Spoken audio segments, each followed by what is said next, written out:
It's been more than 20 years since the first iMac, and every new design is a milestone worthy of celebration in its own right, but even more so when describing a computer. Few technology products boast such a feat in an industry where changing customer preference and exponential technical advancement can quickly obsolete even the most well-considered plans. And because the new iMac is now available to order, we thought it was a good idea to go ahead and look back at how the iMac changed over the years. So welcome to Evo Chronicles, and this is the evolution of the iMac. The iMac first went on sale on 15 August 1998, almost 20 years ago, and since then there have been numerous designs as the iMac has evolved through assorted colors, shapes and sizes, and via a multitude of materials, to the sleek silhouette we know today.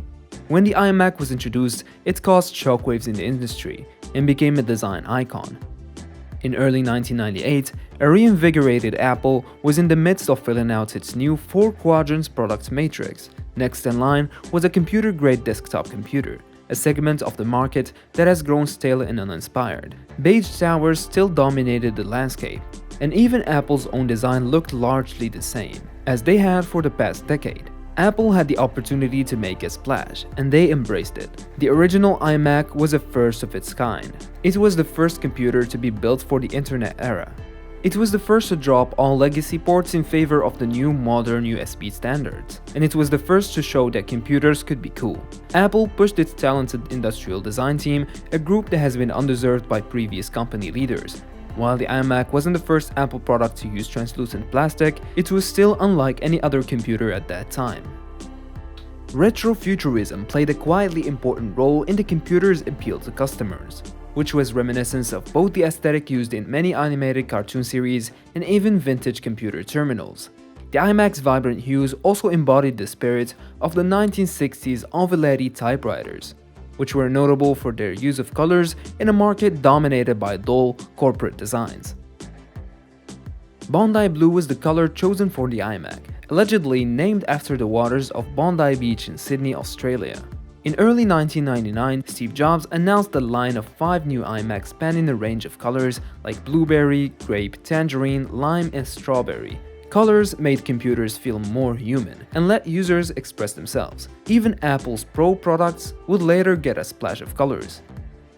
Less than a year later, the iMac saw another major design change. Refined styling, including a shorter case, improved speakers, and slot-loading optical drive smoothed out the computer's rough edges. Apple miniaturized the internal components, making the new iMac fanless. Ventilation was inconspicuously added around the computer's handles for convection cooling. In addition to the 5 colors previously offered, a special edition iMac was available exclusively in a translucent shade of graphite. In early 2001, Ruby, Sage, and Snow made way for 2 new colors that Steve Jobs said they were working on for 18 months. Both Flower Powder and Blue Dalmatian iMacs featured patterns molded directly into the plastic case, rather than being applied decals. In July of the same year, Snow returned and both patterns were dropped, leaving 3 colors in the line. In 2002, the iMac's design conversation shifted from color to shape. A ground-up redesign was needed to facilitate the transition from CRT displays to flat-panel LCD technology. Apple chose not to take a hacksaw to the outgoing iMac, but instead creating an entirely new form. A 15-inch LCD panel suspended on a polished neck was anchored by a dome base housing the iMac's components. By keeping the computer itself distinct from the display, the LCD panel could remain thin and true to itself. The new design was a perfect example of how constraints can facilitate elegant solutions. Rather than waiting for component technologies to catch up with their design ambitions, Apple turned the limitation into a feature while objectively keeping it more modern looking than its predecessors. At first glance, the iMac's G5 design appears to contradict comments Steve Jobs made while introducing the previous generation system. Behind the display was the entire computer, with drives mounted parallel to the display. Even today, commenters point to the event as an example of Steve Jobs backtracking on his word. What's more likely is that the technology needed to house the iMac in a relatively thin case without sacrificing performance had finally become available. With a profile just under 2 inches deep and suspended on an aluminum pedestal, Apple claimed that the iMac G5 was the world's thinnest desktop computer at the time. The company's Pro line of cinema displays announced earlier the same year shared a very similar design language and thickness to the new iMac. Just as the iPod had inspired the design of the iMac G5, the iPhone inspired Apple's next generation desktop. A large glossy display framed by a black glass bezel and aluminum housing made the iMac look instantly more modern. Plastic was banished almost entirely, save for a matte black rear panel. The matching ultra-thin aluminum keyboards completed the look. A single visible screw on the outer casing was used to access a RAM upgrade slot.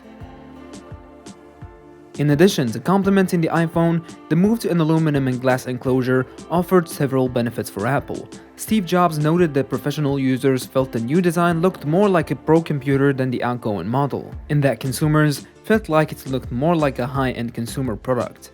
Aluminum and glass are also highly recyclable. Apple's tolerance for environmentally friendly designs have grown continuously tighter. If aluminum and glass made the iMac look like a pro product, it deserved to feel like one too.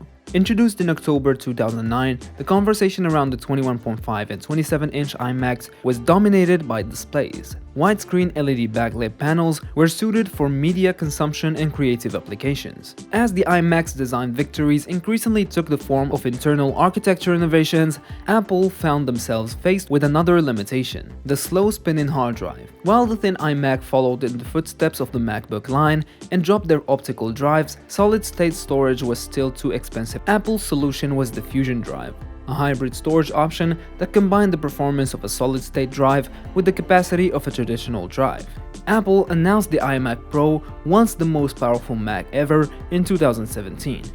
And finally, we have the iMac M1. The new version has taken a whole new look, becoming the first M1-powered Mac in a new design, completely reinventing one of the world's most iconic computers. The new iMac features a thinner and more compact design that is remarkable from every angle, enabled by the system-on-chip architecture and amazing power efficiency of the M1 chip. The logic board and thermals are dramatically consolidated and reduced in size compared to the previous generations, allowing the side profile of the iMac to practically disappear. The much more compact design reduces the volume of the iMac by 50% and allowing it to take up less space and fit easily in even more places. With 7 color options, it does take us back to the 1999 iMac G3. It's also a bit of nostalgia that couldn't come too soon. So that was the evolution of the iMac in 2 decades.